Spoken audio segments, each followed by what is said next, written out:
You know a notable quote as soon as you hear it. And how do you know it's right? When you see it printed in a news story, quoted in a news clip, or going viral on social media. Or even better, a quote that lives on for the ages. So first of all, let me assert my firm belief that the only thing we have to fear is fear itself. Isn't that quote more timely than ever? Today on the podcast, how to create a memorable quote. Bottom line up front, we are weeks into a global pandemic, and there are many heads of organizations and CEOs out there who are aiming to make their mark. You don't have to scroll too far on social media to determine which communication tactics produce a leader who will stand out. It's the quotable quote, the perfectly placed, tailored for Twitter, a wallop of words that sticks when it lands. Now, it's the politicians and world leaders who have a better track record with memorable quotes over CEOs and other people in the business world, because campaigns and politicians, they have their speechwriters and their communicators who are tasked with creating indelible language. The business world, those folks, that job tends to fall into the corporate hands of communicators who get into corporate speak. And it's just a lot easier to fall into it. So in this episode today, we are going to talk about how to create a memorable quote, examples of these memorable quotes, and why they work. But before I dive in, a quick media term tutorial. A quote is short for a quotation, and that is from a text or speech. A soundbite is a short extract from a recorded audio interview or video interview. A message, as in a PR message, a key message, a talking point. Now, these are statements that support your argument or your side. A quote can be a soundbite, and a soundbite can be originated from a talking point. They can all work together. But in this day and age, especially in the age of social media, online media, digital media, quotes go across all platforms, all mediums. In other words, it's the statement that sticks. Now, how do we make it work? Let's get to the quick of a good quote. Now, overall quotes, they should convey humanity, passion, and a point of view. And this goes for any quote, whether it's during the time of the COVID-19 or any other time.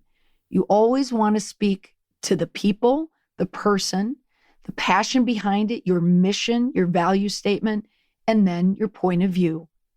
Quotes must be clear. They have to be understandable the first time around. And they should be shorter, especially nowadays. Why? Because audiences now have a much shorter attention span. The same applies to your interviews, just saying, if you're doing a television interview, radio, podcast, the shorter the better when it comes to your answers. Don't get lulled into a conversation. It's very difficult to pull out a quote if you are in the middle of a conversation. Podcasts, this happens a lot. When you go into any type of interview, you want to make sure that you're going in armed with a good quote. So when it comes time to sit down and craft that ideal quote, you want to look for things that are memorable. These are the memorable phrases. They contain maybe just a generic thought, but it's expressed in a way that has an unusual combinations of words or sounds, just from ordinary sentences and stories. It's all about the semantics, but how you use the words to make it land. So for this episode, I used a guide. I went to the PR News Writer's Guidebook, written by Pauline House. She's an associate professor at Kennesaw State University School of Communication and Media. And she provided tips that I saw across the board, some that I used myself, but I thought she pretty much covered everything that needs to be said about how to create a perfect quote. Number one, write like people talk. And not just highfalutin people, real people. Be conversational. Avoid trite filler language. If you can think of one speaker nowadays in the COVID-19 crisis landscape, who better than Governor Cuomo? Andrew Cuomo from New York, he nails this one in spades. He's tough talking. He's straight to the point. He looks in the camera and he's going to tell you exactly what he means. And he does it with memorable quotes. Now, as an aside, one of the reasons why Governor Cuomo, I think, is so successful in his press conferences is because he understands that he is creating a moment in time for the time that we're in. He's delivering news and he delivers it almost daily. And his press conference is set for a place and time where we need social distancing, where we need answers, where we need straight answers.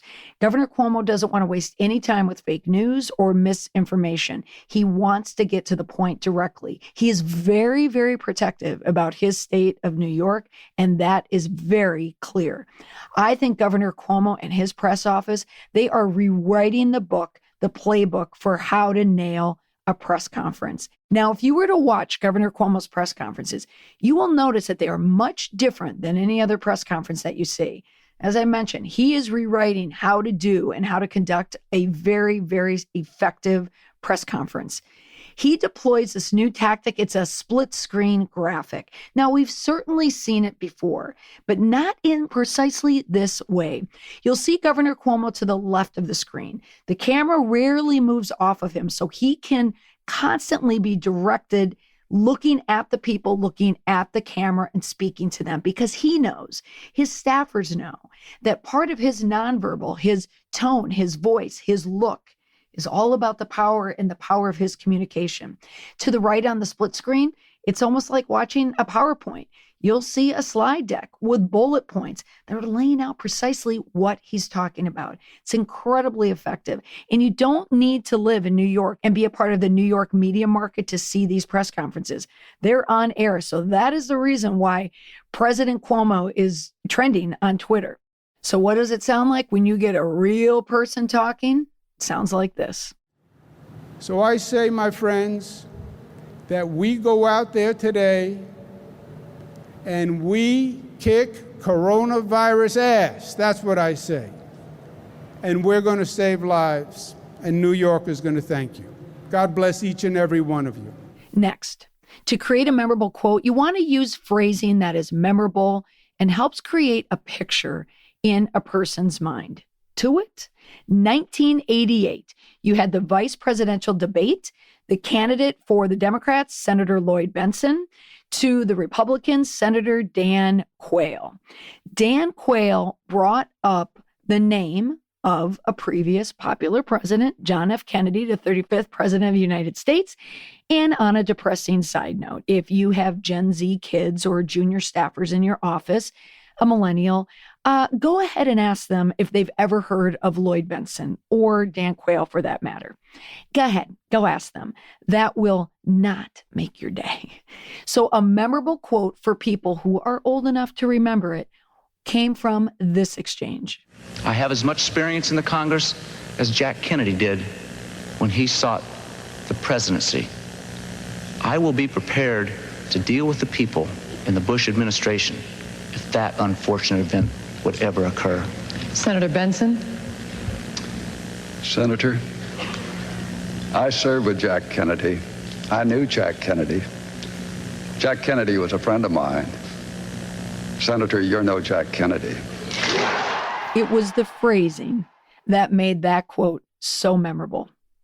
Next, providing meaningful insights and perspectives in a quote that increase the value of the quote and the likelihood it will be picked up by the press. It is okay to have an opinion, but you don't want to hype anything because that's counterproductive. Let's go to our coronavirus quote machine, Dr. Anthony Fauci. He's the director of the National Institute of Allergy and Infectious Diseases. And he, in this quote, is telling the House Oversight Committee that the number of coronavirus cases will continue to grow. So I can say we will see more cases and things will get worse than they are right now. How much worse we'll get will depend on our ability to do two things: to contain the influx in people who are infected coming from the outside, and the ability to contain and mitigate within our own country. Bottom line, it's going to get worse. Now, staying with the good doctor, it's also important to avoid jargon, any technical or scientific terms that might need further explanation or definition. You want the listener and the reader to understand precisely what you're saying as soon as you say it. Here's an example. If it's California, and there you have the governor and the mayor discussing, the Los Angeles mayor, that it's going to be months. It's going to take months for them. And then you're hearing here in New York, Andrew says, the governor here says, we're 2 or 3 weeks from seeing the worst crush at the hospitals. I mean, it seems that the timeline is getting extended farther out, not that things are going better than expected anywhere. What you've got to do, Chris, you've got to be realistic, and you've got to understand that you don't make the timeline. The virus makes the timeline. So you've got to respond in what you see happen. So here we have Dr. Fauci taking to mass media to explain a complex virus while intercepting misinformation that is spreading as fast as the virus itself. Fauci also strikes a balance with quotation length. If you watch him in a long interview, and he does many sit-down interviews that are long, he says enough to convey a complete thought, but he doesn't go on too much. Now, when it comes to your quotes, think along the lines of Goldilocks. You don't want to go too long, but you don't want to go too short, but you want to have it be just right for the purpose. In other words, for the purpose of getting your point across. Like I always say to my clients, get in and then get out. Next, include information that adds detail and depth to the story, but not just the basic facts that can be covered in the body of a press release or a story or further on in a speech. Now, I noticed this detail when my 18-year-old daughter forced me to watch Pearl Harbor with Ben Affleck. I don't even know how many times I've had to watch this movie. It's over 3 hours long. It was one of those guilty quarantine nights where we started the movie at 10 o'clock at night. Now, as I was watching the movie again, I was reading a lot of trivia about the movie, and Jon Voight played the role of FDR, and it turns out that he considers himself an expert in Franklin D. Roosevelt, so much so that he felt compelled to improve on this memorable speech in the movie Pearl Harbor. But I'll save your ears for that bad impression, and I will give you the real deal. Here is just enough detail to make this very striking statement even more so.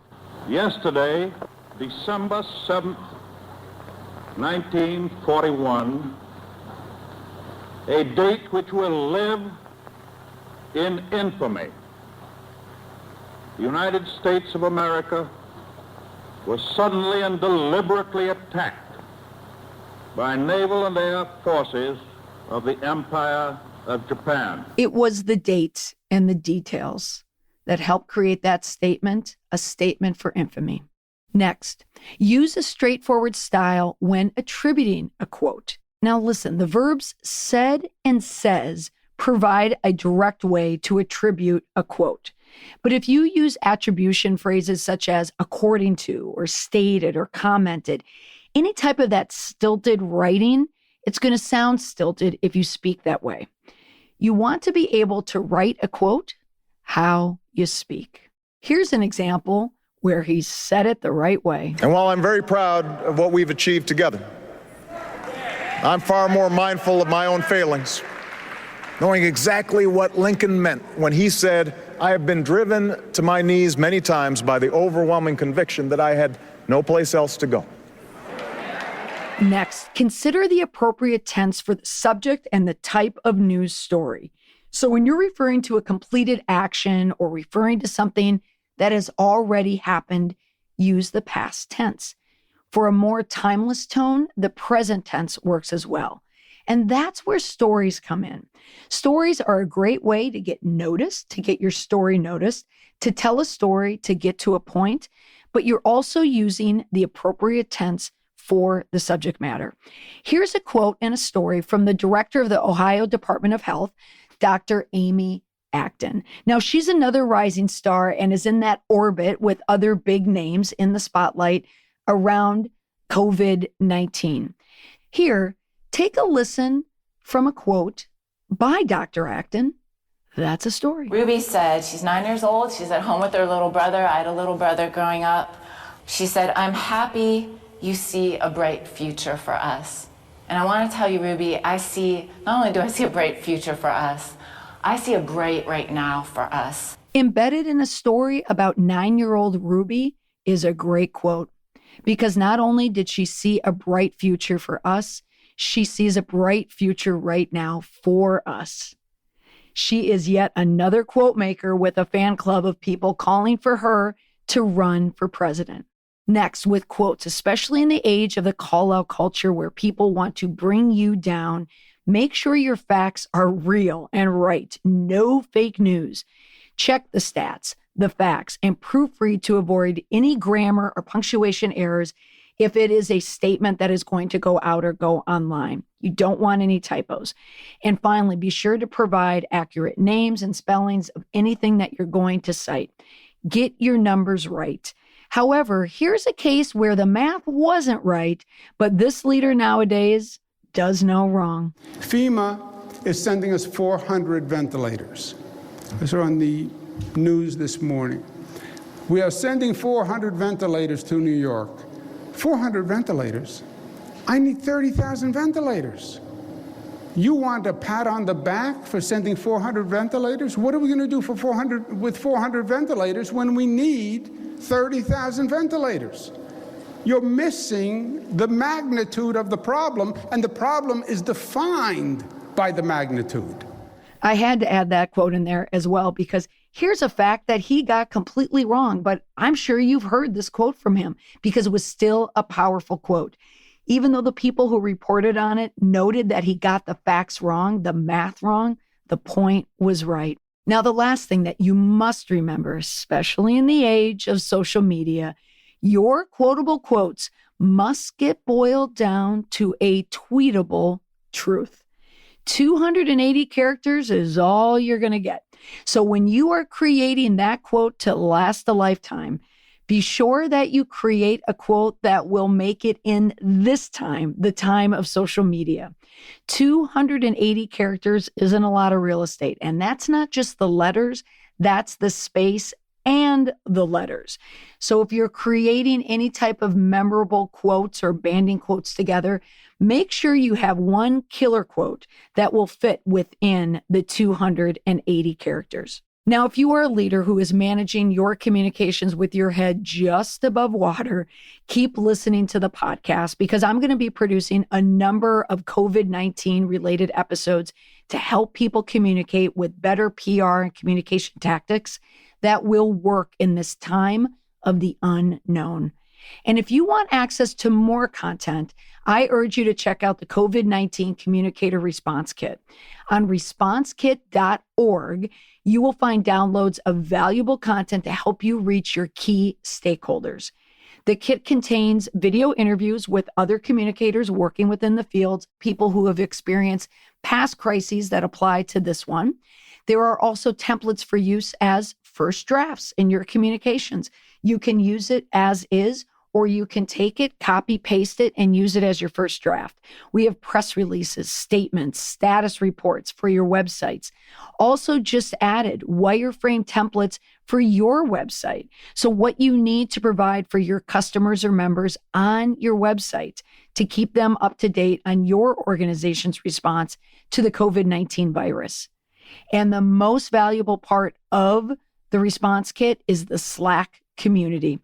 Slack.com is a social channel, but it's one where people are mostly conversing with each other. Consider it like a texting feature, but texting with people that you may not know, but you know them online and it's in a community. Consider it like a big group chat. You have emojis, you can add videos, but you can add hyperlinks. You can add a lot of content and information. Every day in this Slack channel, people are interacting, collaborating, and discussing information about their roles as it relates to COVID-19. Right before I recorded this episode, I was following members discussing post-crisis options for their clients. And I was watching intently because I am kicking off my COVID-19 response online training this week, and that is exactly what I was working on. Someone else was looking for contributions to a blog, and another person was providing information to me about an upcoming podcast. So I am in that Slack community every day. So if you listen to this podcast and you want to work with me and you want to find a way that you can tap into my knowledge based on my experience or people who I'm working with right now, then hop on into the Slack community. I'm speaking with people every day. I'm welcoming them into the community. And I am beyond pleased when I see members starting to help each other, because this community is not about me. I just wanted to start it to give a place for people like me to support each other. So head on over to responsekit.org, or you can also find it on my website off of mollymcpherson.com. And by the way, I forgot to mention, but here it is. It's free. So nothing is going to prevent you from signing on. I hope today's episode helped you write a memorable quote, or at least start thinking about how you could. The leaders are the ones who are able to get their messages out to the public and that their messages are heard. And one of the best ways to do that is with a memorable quote. If there's anything that you can remember about all the information that I shared with you today, is this: your quotes should come from the heart. You must convey humanity, your passion, and a point of view. And hopefully your point of view is to help your key stakeholders, your internal stakeholders, your external stakeholders, your customers, your consumers, your members. Remember, they want to see you and they want to know your value system. So make sure you package it in a memorable quote. That's all for now. Thank you so much for listening. I look forward to speaking with you next week.